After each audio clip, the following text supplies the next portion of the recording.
നിങ്ങളൊക്കെ അപ്പോൾ വന്നായിരുന്നടാ? അടുക്കളയിൽ ചായ ഇരിപ്പുണ്ട്. എവിടെ എല്ലാവർക്കും ചായ എടുത്ത് കൊടുറി. ഷാജിയേട്ടാ വീട്ടിൽ കിടന്ന് ഉറങ്ങുമല്ല. അവന്മാര് ചവിട്ടിക്കൊട്ടി ബോധം കിടത്തി ഇപ്പൊ ആശുപത്രിയില്ല. ആശുപത്രിയിലോ? കണ്ട ഓറഞ്ചക്ക പാപ്പ ബാസ്റ്റിനെ മൂങ്ങേനെ കൂടെ സ്വർണ്ണക്കപ്പ് അവന്മാര് കൊണ്ടുപോയി. എല്ലാവരും കൊണ്ടുപോയോ കപ്പും?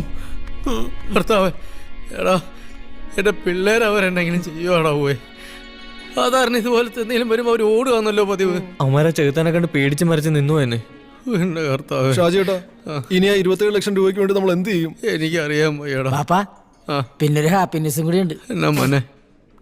അതെ, നമ്മുടെ പ്രധാനമന്ത്രിയില്ലേ, പുള്ളി 1500 നോട്ടൊക്കെ നിരോധിച്ച്. എന്നാന്ന്? 1500 ഒക്കെ നോട്ടൊക്കെ നിരോധിച്ച്. No dynamic decision.